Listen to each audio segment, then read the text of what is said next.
Stakanóðum tapar byrjuna sjóðaði, Þjóðum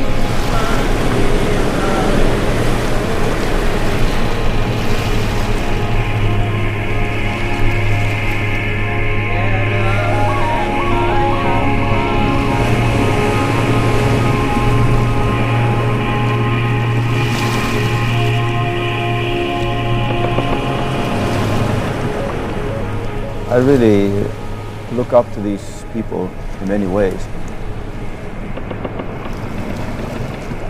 There was some kind of a mystique about these people. The other Icelanders thought that these must be half trolls, kind of quiet people, really stoic, quiet people that were used to bad weather all the time.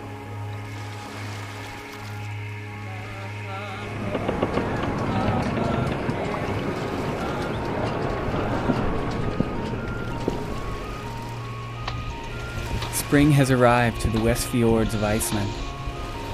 So have we.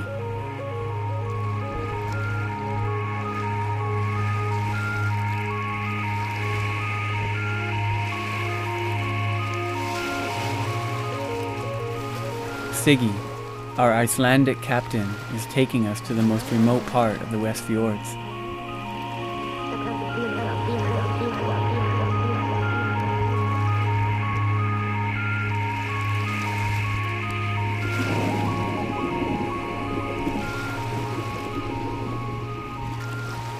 Season after season, people survived here for 1,000 years.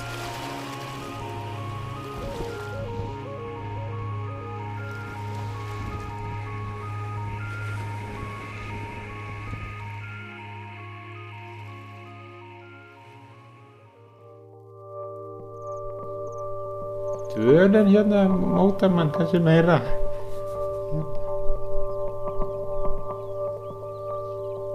Maður á náttúrulega margar góða minningar og hérna. Hattie was just a boy when his family abandoned their homes. Kannski ekki mikið hjálp við það, en við vorum bræðurnir tveir saman og vorum með hestana hér á milli og hérna labba hér í kring og það mikið hérna inn í Lólafjörðinn. Það mjög fallegt þar og það fallegt að ganga hérna í kring hérna á fjörðinn og hérna.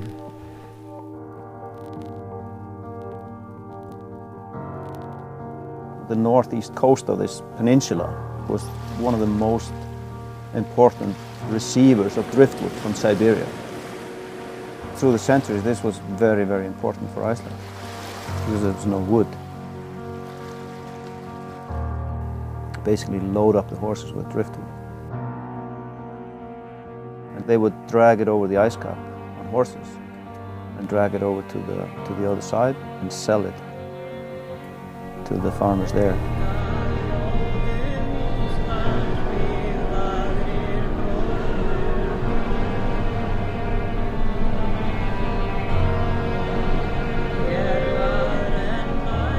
And with the changing weather, people are seeing the rocks in the fog, and you see the shapes, and that's how a lot of these troll stories and elf stories, you know, you're out in the mist and the fog, and you start dreaming about or seeing all kinds of ghosts and trolls.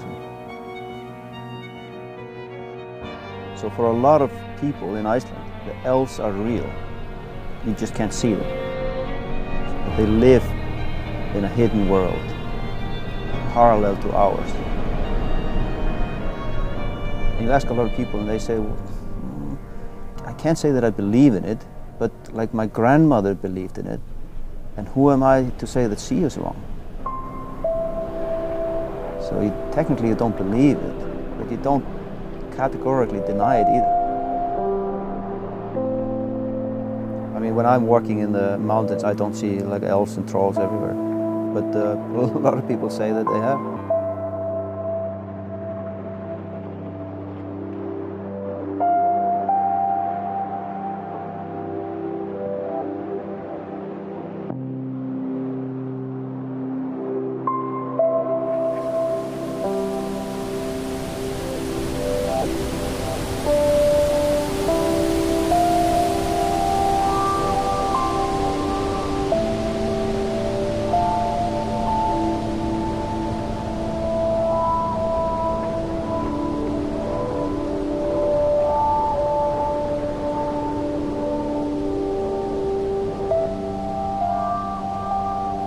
In some ways it may have been comforting for people to know that there was actually something else there.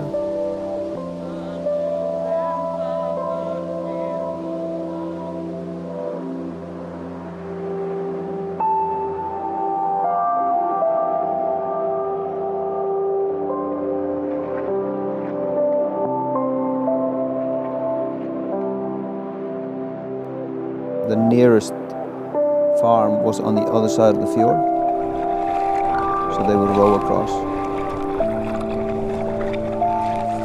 They would row with the boat loaded with driftwood. I'm in some ways influenced by that. When I was growing up, my grandfather was going on these trips every spring. He'd just go and to one of the houses, stay there and just ski around and maybe ski across the mountain back or something. In a way, it's similar to what we're doing.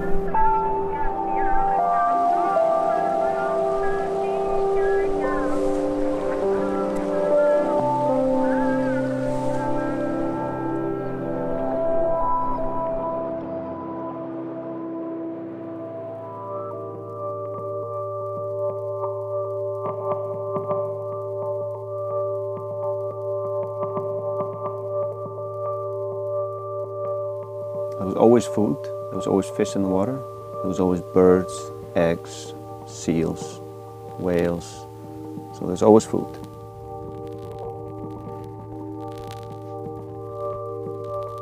And even if there was like famine in some other parts of Iceland, these people always had some food.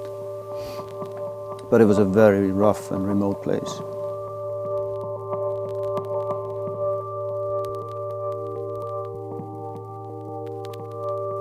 From about the end of November to end of January, you don't actually see the sun. Og síðan var þetta saltað fyrir veturinn sem þurfti að dauða fram á sjómann. Síðan var hérna stundu sjálfveiði hér á vorin.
í stríðsbyrjun þá bara fór fólk að flytja hér úr nágranna byggðunum og svona í lok og rétt eftir stríðið þá fóru bara nánast all byggðin hérna í eyði.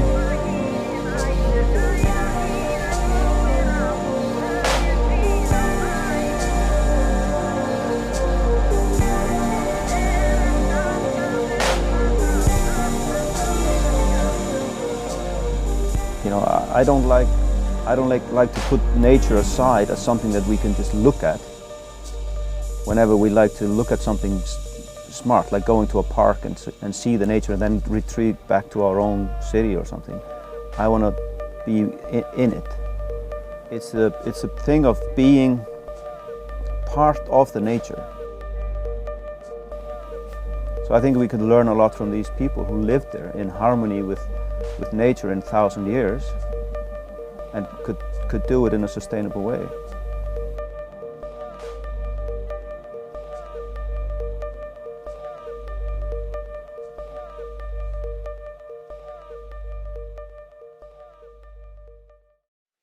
Dýrin víða vakna þá varpa hýði nætur, grænar hlíða glóir á, rössin skríð á fætur. Serum ganga fuglar frá, flöstan drangan bjarga, sólar vanga syngja hjá, sálmar